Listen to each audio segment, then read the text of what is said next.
ஆணுக்கு சொல்றாங்க, உன் மனைவியின் சந்தோஷத்தில் தான் என் சுன்னத்து ஹயாத் ஆகும்னாங்க.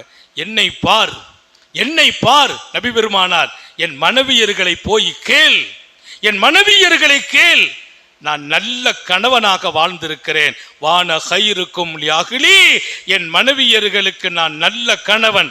நம்ம சொல்ல முடியும் நினைக்கிறீங்களா? சொல்ற அளவுக்கு வாழ்ந்திருக்கிறோமா?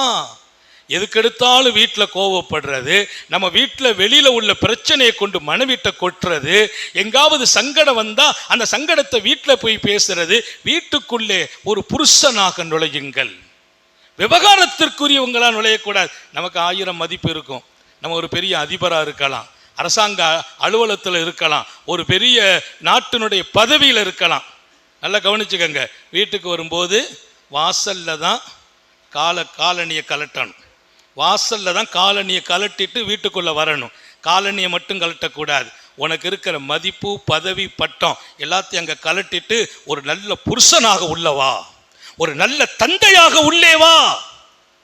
வீட்டில் மனைவிட்ட வந்து நான் யாரு தெரியுமா, என் பதவி என்ன, அந்தஸ்து என்ன, அப்படி நினைப்பவன் நல்ல வாழ்க்கையை அமைக்கவே முடியாது.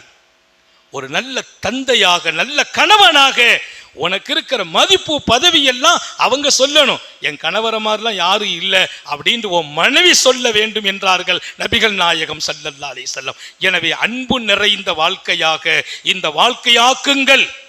உங்களுக்கு வயசு 60 ஆகலாம், 70 ஆகலாம். இப்பவும் சொல்கிறேன், மனைவியை சந்தோஷப்படுத்துங்கள். அவங்களை சந்தோஷப்படுத்துறதுக்கு வார்த்தைகள் உண்டா, யூஸ் பண்ணுங்க. பணம் உண்டா, கொடுத்து பாருங்கள். உங்களை மனைவி திருப்திப்படும் இடத்தில் ஆக்க முடியும். அவர்களுக்கு சொல்லுங்கள். நீங்க ஒண்ணு அவங்கள்ட்ட போய் அன்பை கேட்க வேண்டாம். நீங்க அன்பு காட்டினால் அன்பு கிடைக்கும். அன்பு கேட்டு பெறுவதல்ல, அன்பு கேட்டு பெறுவதல்ல, மரியாதை கேட்டு பெறுவதல்ல, கொடுத்து பெறுவது. அன்பை கொடுங்கள், அன்பு தருவார்கள். மரியாதை கொடுங்கள், மரியாதை தருவார்கள். மனைவியை மரியாதை இல்லாமல் நடத்தும் கணவன் நல்ல கணவன் அல்ல என்றார்கள்.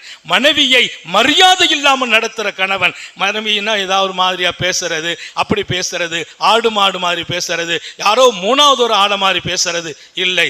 என் வாழ்க்கை பார்ட்னர்ஷிப் என் மனைவி, என் வாழ்க்கை பார்ட்னர்ஷிப் என் மனைவி. மனைவியை மதிக்க வேண்டும், மனைவியின் மீது அன்பு காட்ட வேண்டும், மனைவியை மகிழ்ச்சிப்படுத்த வேண்டும், அவர்களின் இன்பத்தில் பங்கெடுக்க வேண்டும், துன்பத்தில் பங்கெடுக்க வேண்டும். நம்மோடும் அவர்கள் அப்படி நடப்பார்கள்.